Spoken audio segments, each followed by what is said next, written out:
एक टॉपिक लेते हैं, फिर उस पे पूरा एक्सप्लेन करते हैं। जैसे उनकी Baniya most of the time ऐसी हैं कि क्रोध पे उन्होंने बात करी है, कॉपी पे बात करी है, 5 विषयों पे उन्होंने बात करी है। तो आज का जो सत्संग है ना, गीता भगवान का, अगर हम गौर करें ना, तो एक बात माता भगवान हमेशा कहते हैं कि तुम काम शुरू करो। काम शुरू करोगे तो काम खत्म होगा, अगर तुम काम शुरू नहीं करोगे तो काम खत्म नहीं होगा। तो बहुत इम्पोर्टेंट सत्संग था काम शुरू करने का। अभी यहाँ से जाएंगे, 4 आने में से हमें 8 आना कमाना है,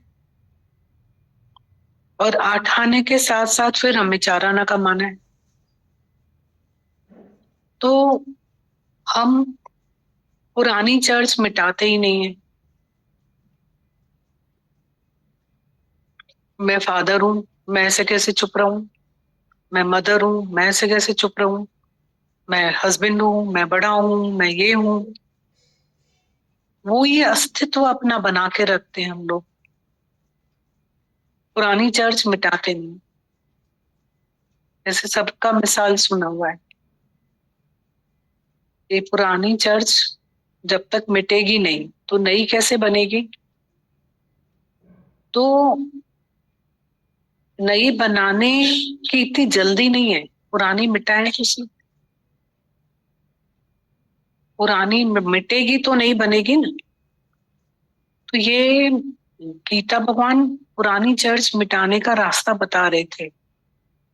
बोल रहे थे, करने वाला कौन, जिसके ऊपर किया वो कौन, गाली कौन, गुस्सा कौन, क्रोध कौन, मतलब लेपो ही पाए शरीर, बिल्कुल कौन। तो ये हमको काम शुरू करना है। और ये जो सत्संग था वो एक टॉपिक के ऊपर था, और हमें काम शुरू करना है, पुरानी चर्च मिटानी है, डिसमेंटल करना है। तो किसको? हमारे अहंकार को। तो गीता भगवान ने पूरा सत्संग हमारे अहंकार को गुम करने के लिए किया, गंवाने के लिए किया। और एक अहंकार को ही गुम करने के लिए, गंवाने के लिए बहुत तरीके से सत्संग चलता है। अभी जैसे भजन चल रहा था, जी यहाँ लाई तिया वाह वाह, ये भी हमारे अहंकार को गुम करने का है। जी यहाँ लाई तिया वाह वाह, जी यहाँ लाई तिया वाह वाह। पूरा भजन इतना मीनिंगफुल है, इतना मीनिंगफुल है। भी हम अपनी चलाते हैं, भगवान बोलता है मेरी चलने दो। ईगो कौन, ऑल ट्रबल्स कौन। तो स्थूल शरीर में, सूक्ष्म शरीर में, कारण शरीर में कितना हमारा अहंकार पड़ा हुआ है, कितना पड़ा हुआ है अहंकार।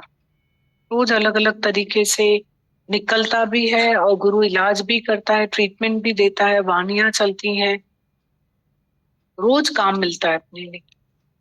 आज कितना इम्पोर्टेंट सत्संग गीता भगवान अहंकार पे कर रहे थे कि, और इतनी अलग अलग, जैसे माता भगवान ने क्रोध पे पॉइंट्स बताए, कितने सारे गीता भगवान ने आज पॉइंट्स बताए अलग अलग। एक रूम में चले जाओ, मतलब हंस के बात करके आ जाओ, कुछ खाने का ऑफर कर लो, पर दीवार को बड़ा मत करो। अगर दीवार को ना बात करने की, दीवार को तुम बड़ा करोगे तो उतना ही फाड़ने में उस दीवार को तुम्हें मेहनत लगेगी, तुम उसको क्रॉस ही नहीं कर पाओगे।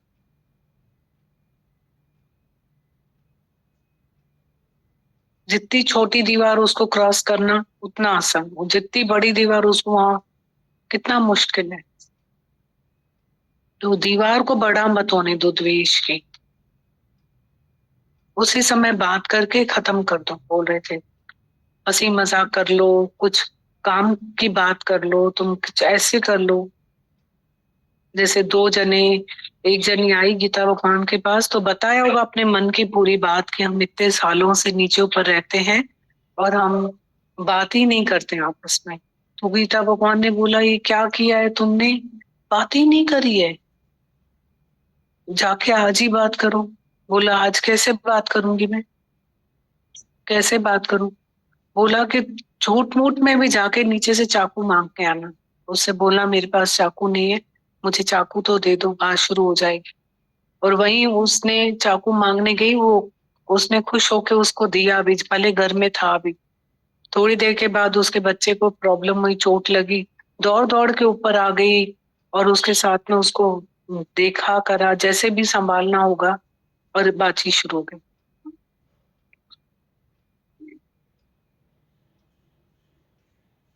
तो ये अभी युक्तियां दे रहे थे गीता भगवान की, द्वेष मत रखो किसी के साथ, कभी भी नहीं, कभी भी नहीं।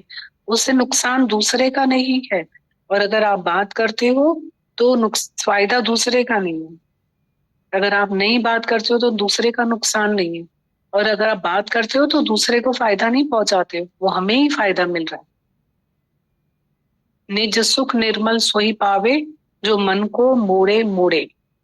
तुझे त्यागजी ताकत हथिया, तुझे मन जी मौजन जो मदार। जड़ चेतन की आशीष लो। हम दूसरे के चिट्ठों में चले जाते हैं, जो करेगा सो भरेगा, तू क्यों भया उदास। मेरी कुटिया गलकटियन के पास, जो करेगा सो भरेगा, तू क्यों भया उदास। हम दूसरे के लिए पूरा, दादा भगवान का लेटर, मनुष्य तू हंसता क्यों नहीं, हम दूसरे में चले जाते सारा दिन। और एक ही कबीर का दोहा इतनी ताकत देता है, जो करेगा सो भरेगा, तू क्यों भया उदास, मेरी कुटिया गलकटियन के पास। तेरी कर्म कहानी तेरी आत्मा जाने, परमात्मा जाने। सत्संग में भी आएंगे, दूसरे को देखेंगे, उसको अरे हमको क्या पता। तेरी कर्म कहानी तेरी आत्मा जाने, तेरा परमात्मा जाने। जब इधर ही हम गलत देखेंगे तो फिर बाहर जाके तो क्या पता क्या करेंगे। इतने स्वार्थ में, इधर तो किसी से कोई लेना देना ही नहीं, कोई स्वार्थ ही नहीं है हमारा। हम्म? एक दूसरा दुआ है कबीर का, वो कितना सिखाता है कि बुरा जो देखन मैं चला, तो बुरा न मिलिया कोई, दिल खोजूं अपनी मुझसे बुरा ना कोई। सब बोल दिया, दो दोहे में उन्होंने सब कुछ बोल दिया, सब कुछ। हमारा उल्टा बर्तन यूं सीधा करके रख दिया 1 मिनट, कि मेरी कुटिया गलकटियन के पास, बोला जो करेगा सो भरेगा, तू क्यों भया उदास। वो मुर्दे पे रोटी बना के सेक के उसको खाने की आदत थी, खा के आई, मतलब भूख नहीं उसे चैन। तो किसी ने बोला तूने ये क्या किया, तो तेरा की, मैंने किया ना, तेरा क्या काम है। मंदिर से तेल लगाया, घी लगाया, माता के मंदिर से मुर्दे पे रोटी पका के सेक ली, और आटा कहीं से लिया, घी लगा दिया वहां से मंदिर से, और खा गए। बोला, किसी ने बोला ये क्या किया तुमने, बोला तेरा की, मैंने किया ना, तेरा क्या काम है भाई, तेरा क्या। खत्म।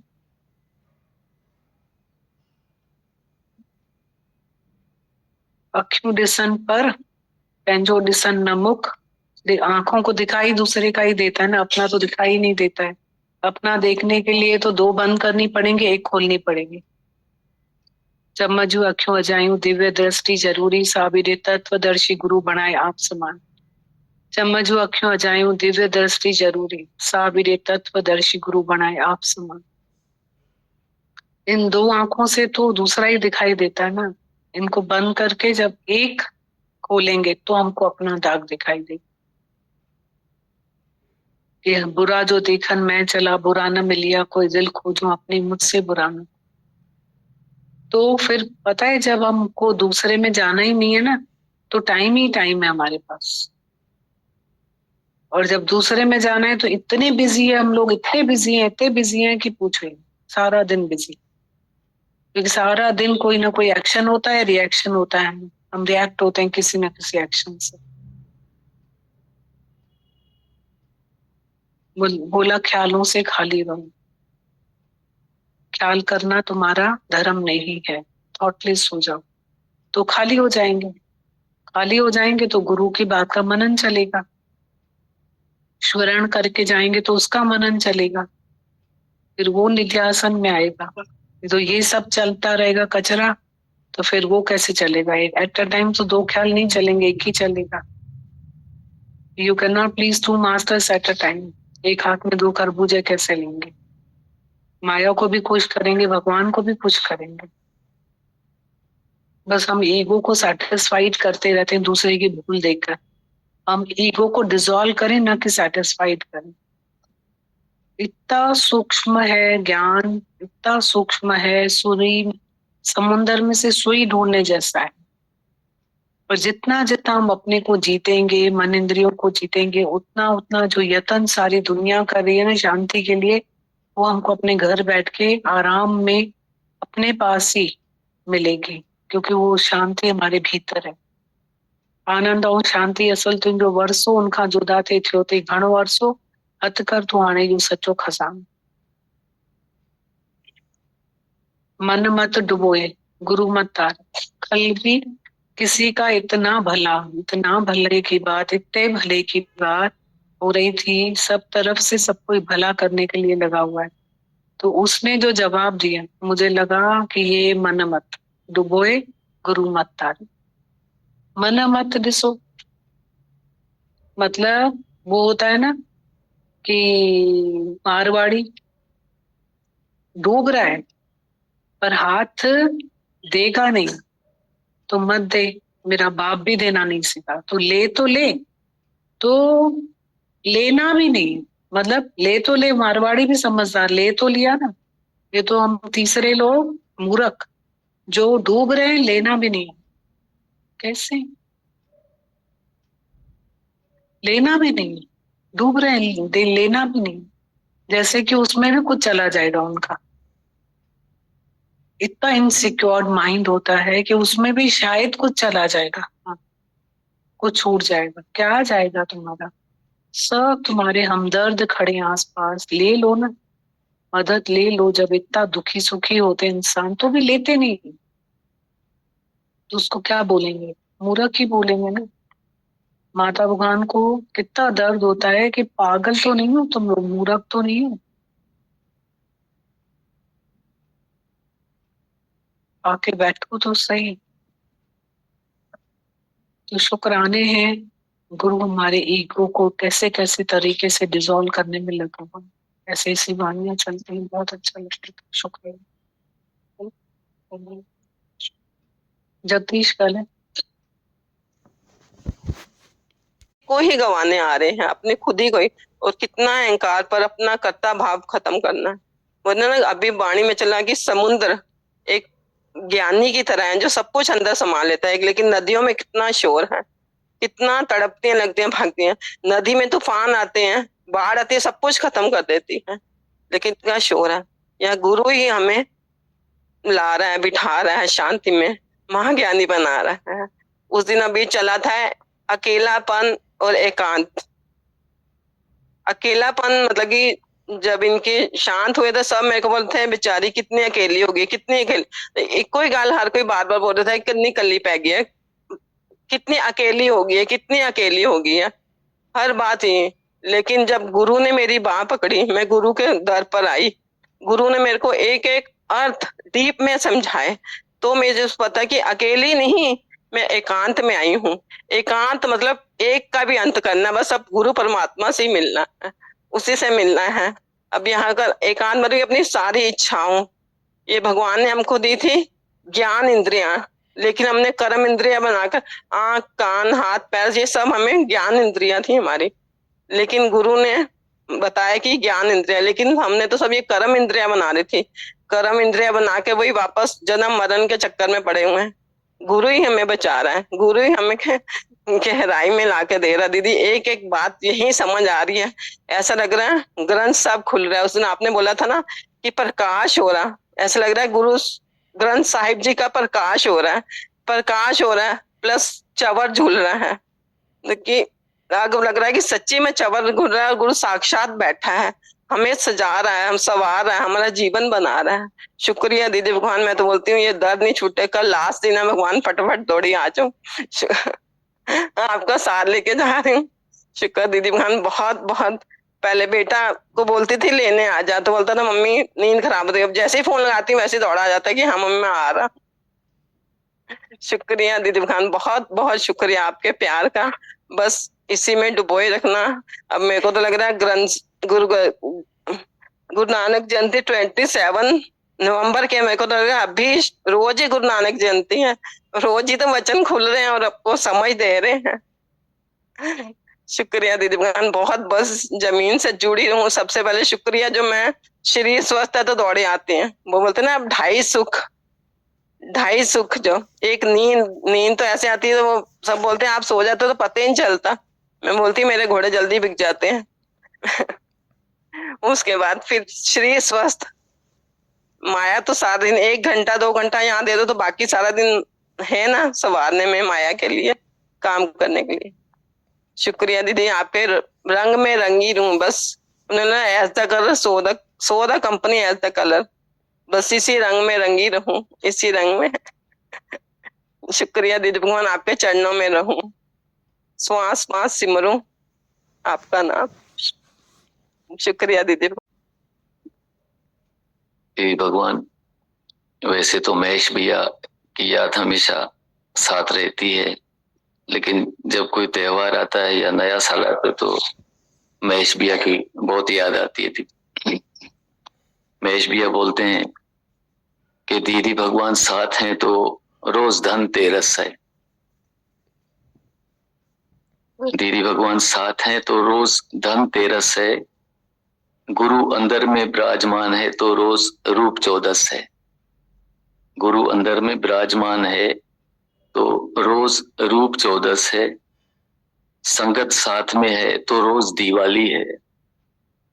साथ संगत साथ में है तो रोज दिवाली है। सत्संग रूपी असल परिवार वो साथ में है तो रोज अन्नकूट है। हम एक ही माता पिता दादा भगवान की संतान हैं। सत्संग ही हमारा परिवार है और सारी संगत से हमारा नाता भाई बहन वाला है, इसलिए रोज भाई दूज है। आगे लिखते हैं कि आज दीदी भगवान ने बहुत ही सुंदर बात बोली कि गुरु रोज हमें हैप्पी रहना सिखा रहा है। गुरु रोज हमें हैप्पी रहना सिखा रहा है। गुरु जब हमारे अंदर में विराजमान हो जाता है तो उसका ही राजपा इस मन के ऊपर चलता है। तब दीपावली खुद आकर हमें बोलती है हैप्पी दीपावली। ये महेश भैया ने लिखा। महेश भैया लिखते हैं कि दीदी भगवान साथ में है तो रोज धनतेरस है। गुरु अंदर में विराजमान है तो रोज रूप चौदस है। संगत साथ में है तो रोज दिवाली है।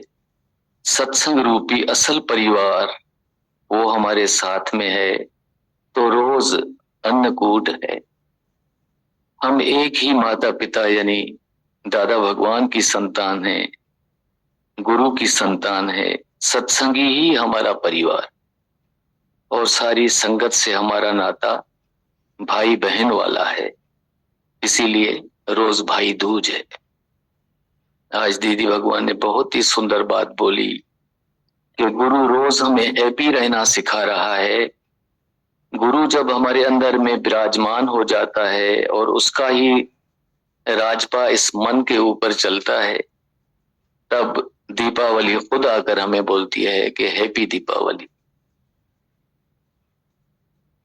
एक लाइन और लिखिए नीचे कि हजार तसल्लियों, हजार दिलासों, लाखों तसल्लियों से बढ़कर सिर्फ दीदी भगवान के 3 लफ्ज हौसला देते हैं कि मैं हूं ना।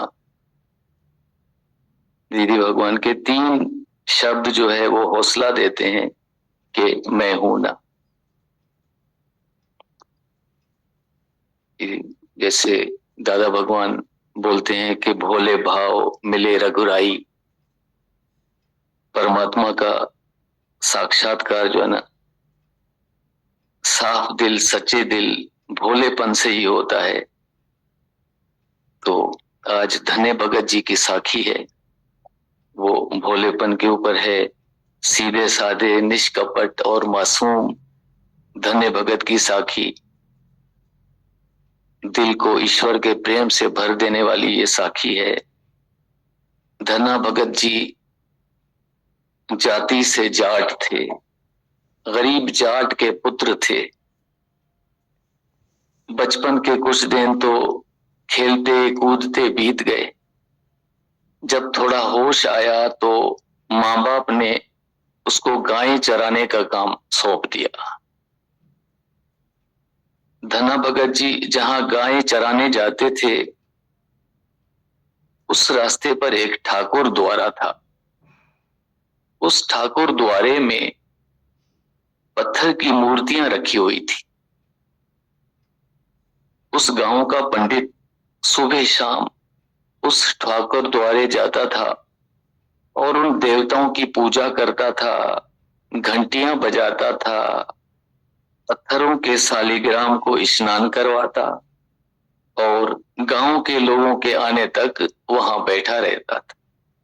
क्योंकि ठाकुरों को भोग लगाना और गांव के लोगों के साथ मिलकर पूजा करना उस पंडित की रोजी रोटी का वसीला था, जरिया था। धना भगत बचपन से ही उस ब्राह्मण को देखता चला आ रहा था, लेकिन अब धना जवान हो चुका था।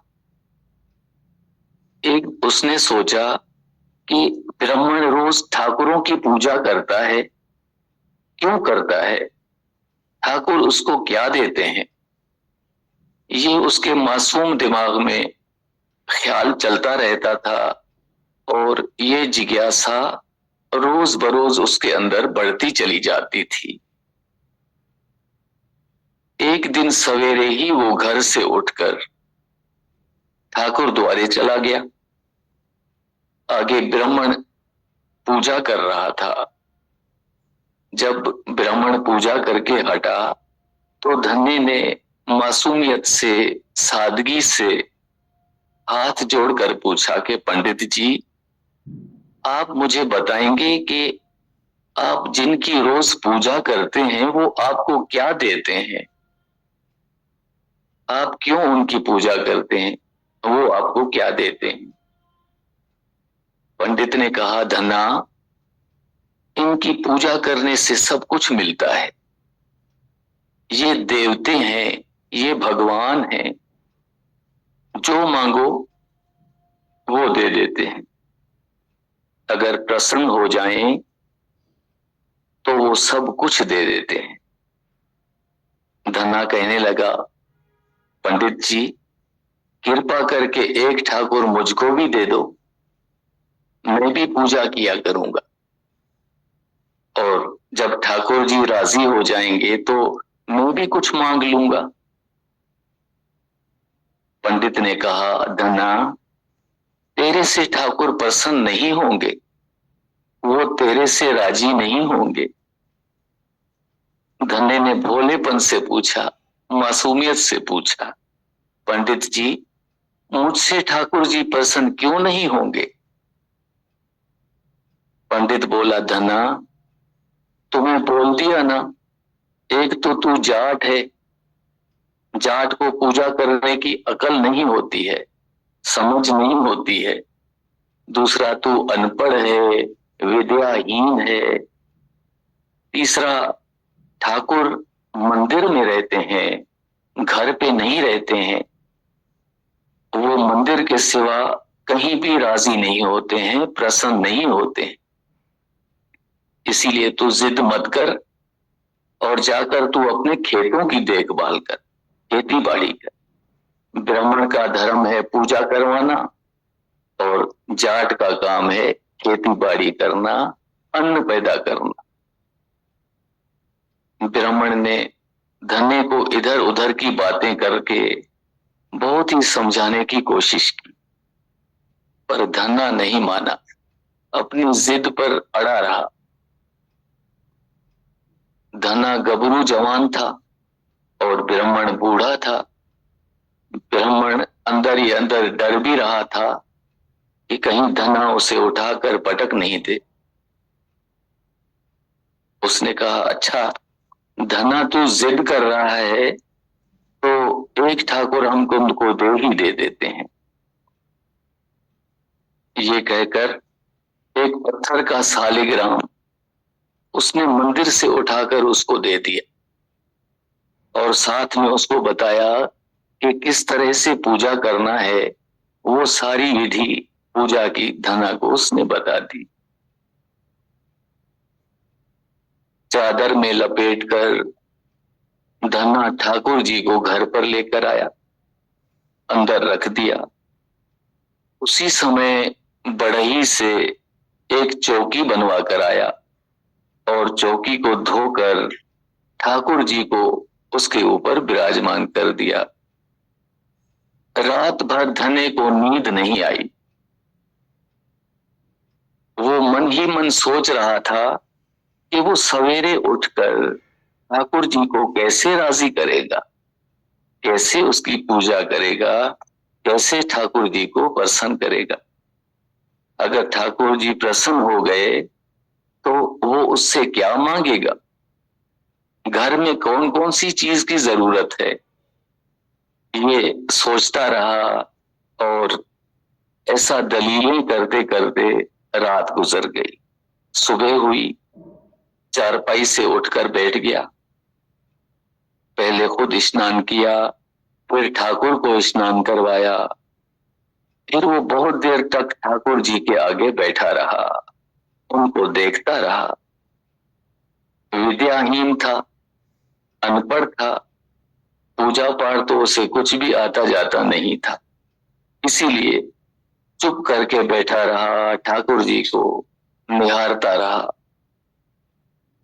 पर अंदर से उसकी श्रद्धा, उसकी आत्मा कह रही थी कि ठाकुर जी आप बहुत अच्छे हो, जगत के हरता करता हो, मुझे सुख दो, मैं आपको भोग लगाऊंगा। धन्ना अकेला था, घर के सारे काम उसको खुद ही करने पड़ते थे। थोड़ी देर बैठकर वो उठा, लस्सी बनाई, मक्खन निकाला और रोटियां पकाई। ये सब कुछ उसने ठाकुर जी के आगे लाकर रख दिया। हे प्रभु, धना कहने लगा, हे प्रभु भोग लगाओ, मुझ गरीब के पास तो लस्सी और मक्खन ही है और मेरे पास कुछ नहीं है, क्योंकि मैं बहुत गरीब हूं। जब आप मुझे दूसरी चीजें दोगे, जब मुझे दूसरी चीजें बख्शोगे, तो वो चीजें भी मैं आपके सामने रख दूंगा और आपके सामने परोस के आपको भोग लगाऊंगा।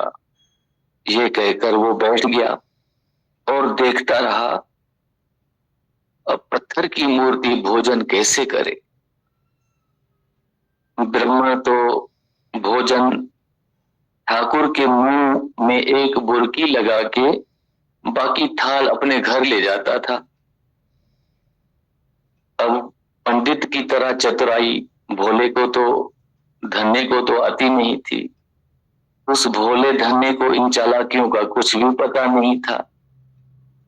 वो तो भोजन ठाकुर जी के आगे रखकर ठाकुर जी का इंतजार करता रहा कि ठाकुर जी अभी भोग लगाएंगे, अभी भोजन ग्रहण करेंगे। 2 घंटे बीत गए, ठाकुर जी ने प्रसाद नहीं चखा। धना बहुत हैरान हुआ, व्याकुल होकर कहने लगा, हे ईश्वर, पंडित कह रहा था कि मैं जाट हूं, आप इसलिए मेरा प्रसाद नहीं चख रहे हो। मैं कम जात का हूं, अनपढ़ हूं, विद्याहीन हूं, मुझे आपको प्रसन्न करना नहीं आता है। प्रभु, मैंने ये सब कुछ स्नान करके बनाया है, स्वच्छता से बनाया है। पंडित जी का प्रसाद तो आप बहुत जल्दी चख लेते हो।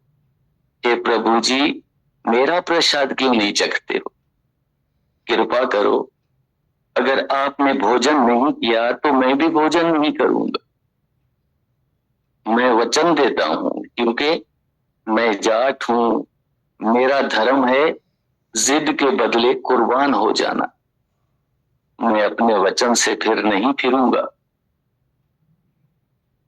धन्ना ये कहता रहा और कहकर धन्ने ने चौकड़ी मारकर ठाकुर जी की तरफ देखते हुए धरने पर बैठ गया। अब इधर ईश्वर ने सोचा, भगवान ने सोचा कि अभी तो इस पत्थर से प्रकट होना ही पड़ेगा। धन्ने की आत्मा निर्मल है, ये वल छल नहीं जानता है। इसका पक्का भरोसा बन गया है कि ठाकुर भोजन चखते हैं। अभी ये किसी के समझाने से नहीं समझेगा, ये मेरा सच्चा भक्त है, इसकी लस्सी तो पीनी पड़ेगी, इसका मक्खन तो खाना पड़ेगा। अगर पत्थर के आगे ये जाट मर गया तो संसार मेरी भक्ति करना छोड़ देगा। ठाकुर जी ऐसा सोच रहे थे। धन्ना बैठकर देखता रहा, उसकी आंखें ठाकुर जी पर जमी हुई थी। 1 घंटा और गुजरने के बाद धन्ना क्या देखता है कि श्री कृष्ण रूप भगवान धन्ने की रोटी मक्खन के साथ खा रहे हैं और लस्सी भी पी रहे हैं। धन्ना खुशी से उछल पड़ा, मेरे ईश्वर आ गए, मेरे ईश्वर आ गए, मेरे भगवान भोजन चख रहे हैं।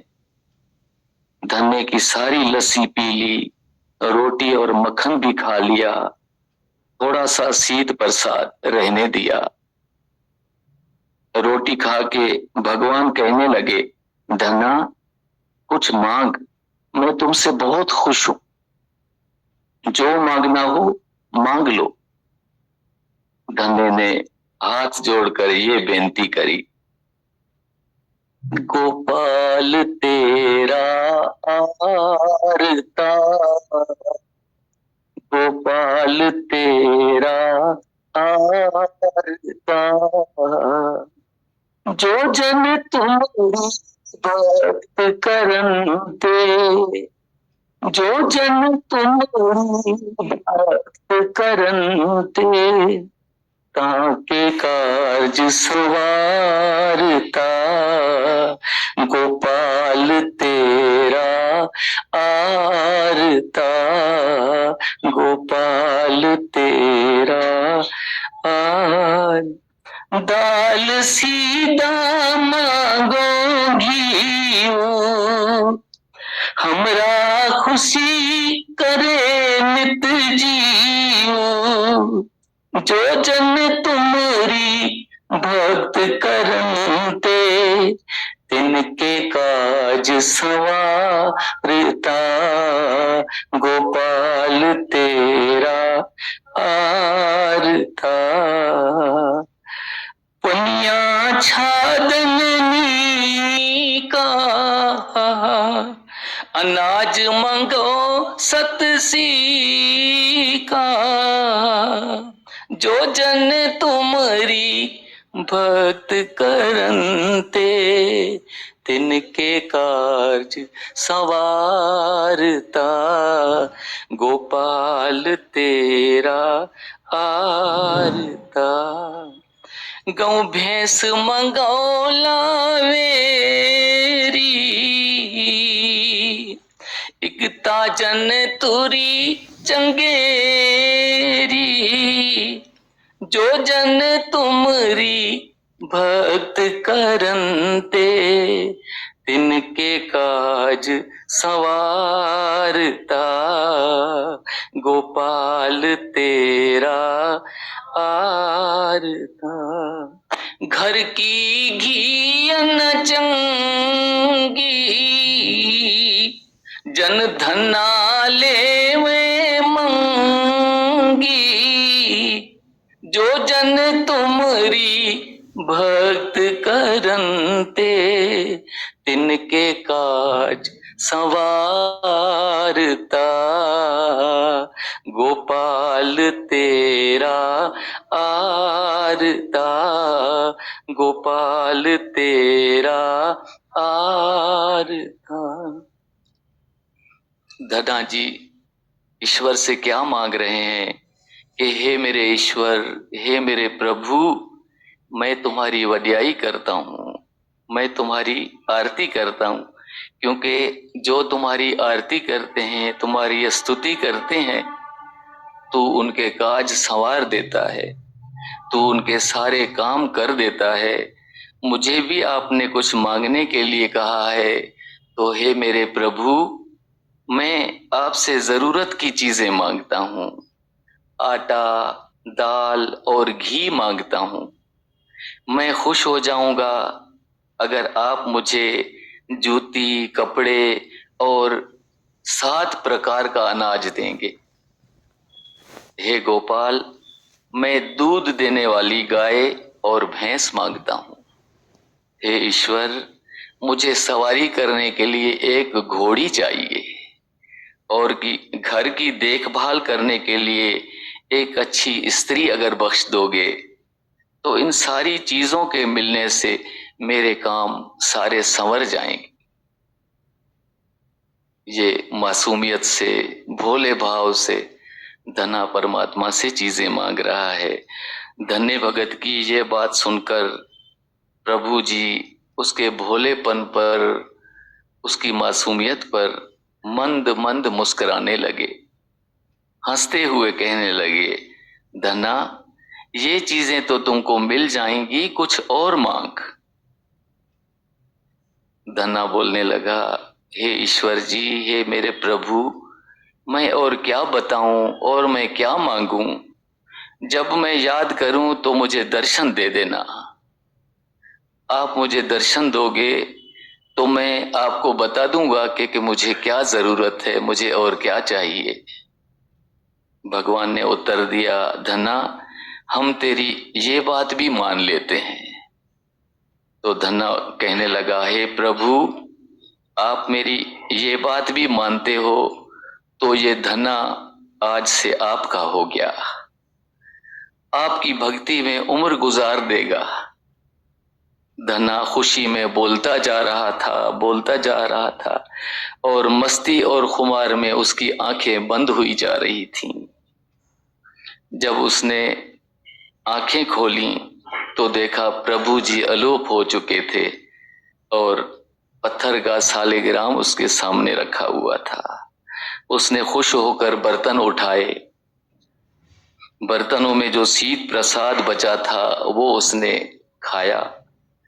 उस प्रसाद के खाने से उसको तीनों लोकों का ज्ञान प्राप्त हो गया। वो हर वक्त प्रभु के गुणगान गाने लगा।